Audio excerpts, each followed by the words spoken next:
Assalamualaikum and hi, my name is Muhammad ZARIN and we are from Group 3. So now, we want to present our Introductory 6 Sigma project.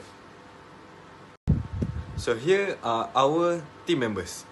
First, we have Muhammad AMIRUL ZAIM bin Muhammad ZAKEE, Arief FAKHRUDDIN bin NORJAZLIZAM, and me, Muhammad ZARIN bin Muhammad ZAMRI, RAIF bin AZMIL MUNIF, and lastly, Muhammad AFEEF bin AZAM.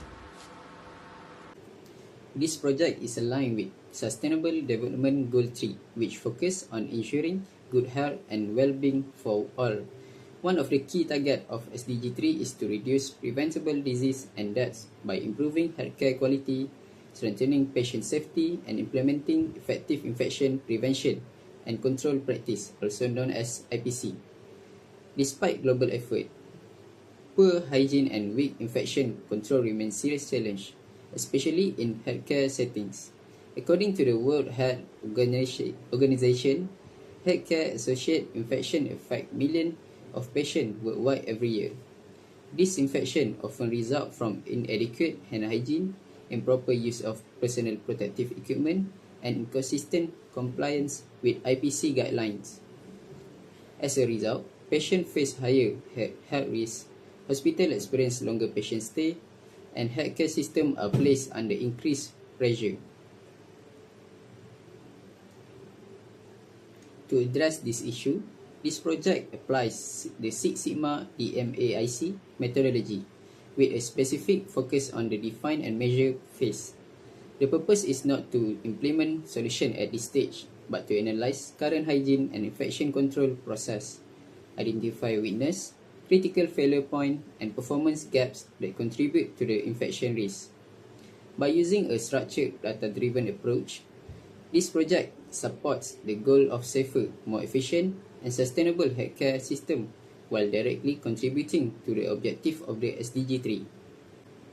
Our Lean Six Sigma project focuses on improving patient safety at hospital acts by reducing hospital-associated infection or HAI. Table below is our project charter. For problem statement and business case, currently, Hospital Acts is facing a critical challenge over the last 12 months. We have maintained a 2.4 HAI rate, which equates to 24 cases for every 1,000 admission. This is not just a statistic. It impacts patient recovery, increased staff workload, and carries a significant financial burden. In fact, each case costs roughly Rm4,000 ringgit, leading to a loss of 96,000 ringgit per 1,000 admission. Our primary gap is hand hygiene compliance, which currently stands at 72%, well below our 80% target. For goal statement and scope, our objective is clear. We aim to reduce the HAI rate from 2.4% to 1.5% within the next 5 months. We will achieve this by tightening our measurement and control of hygiene process specifically within our inpatient ward.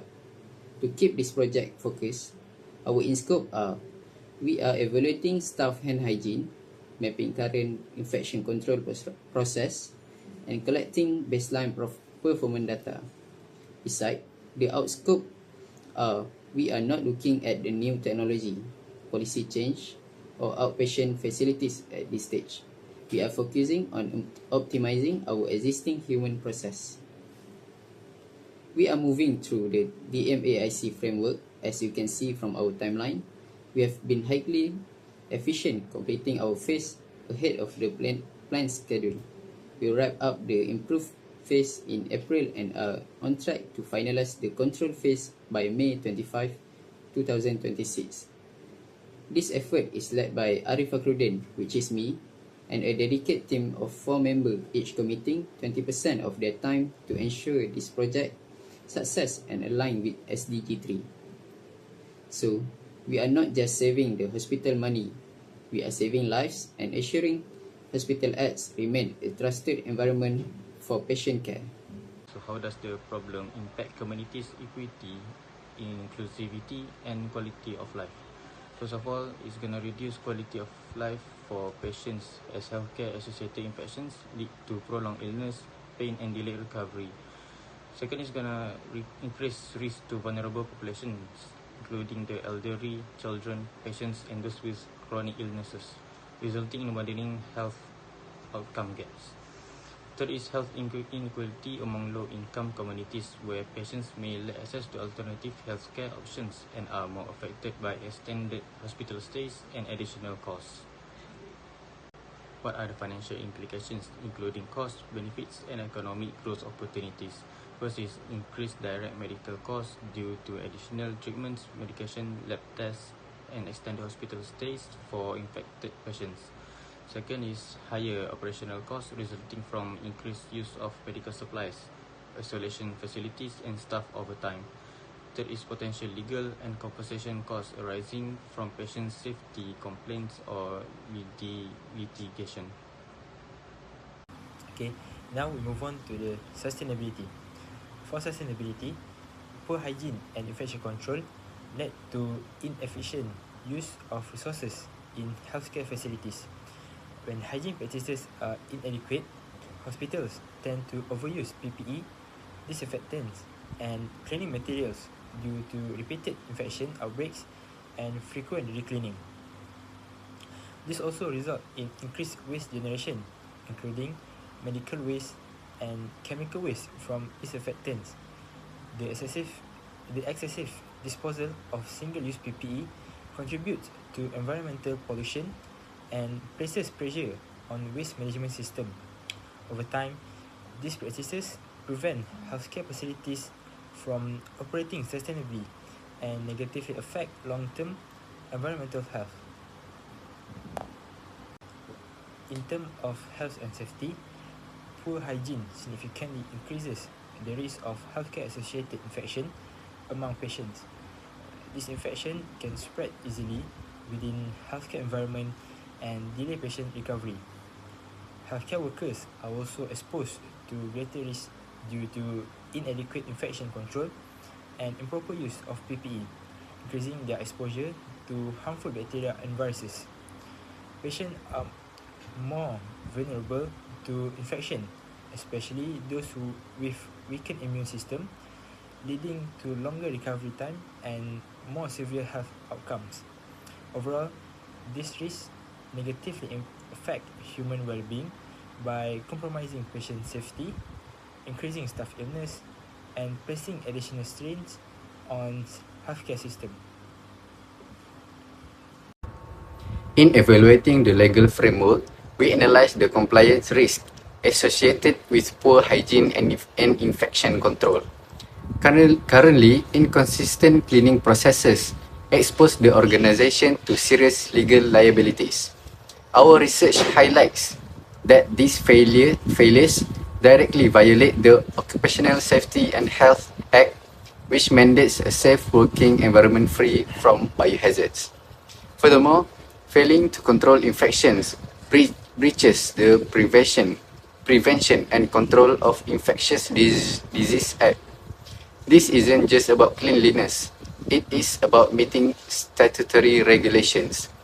If we do not address this, we face the risk of regulatory fines, mandatory facility shutdowns, and potential lawsuit from affected stakeholders.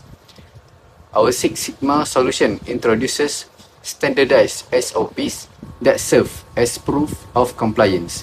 By stabilizing our process, we ensure we are not just following the law, but actively reducing our liability risk.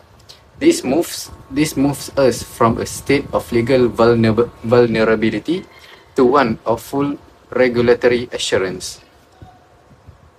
Moving on to the environmental impact, we examine how our problem affects ecological health and resource sustainability. Our measure phase data reveal that poor hygiene protocols often lead to panic cleaning. This results in the excessive use of harsh chemicals, which eventually run off into water systems, harming aquatic biodiversity and polluting local water sources. Additionally, we identified a high volume of solid waste. Without clear guidelines, staff are overusing and discarding single-use plastics like gloves and masks unnecessarily, contributing significantly to landfill mess. Our project addresses this by optimizing the cleaning process. By defining the exact chemical dosages and usage protocols needed for safety, we reduce toxic effluent and plastic waste. Ultimately, this project proves that effective infection control is also an environmental sustainability initiative. We are protecting human health while simultaneously reducing our carbon footprint and ecological damage. In conclusion, poor hygiene practice in healthcare setting affect society, economy, sustainability, health and safety, legal compliance, and environment.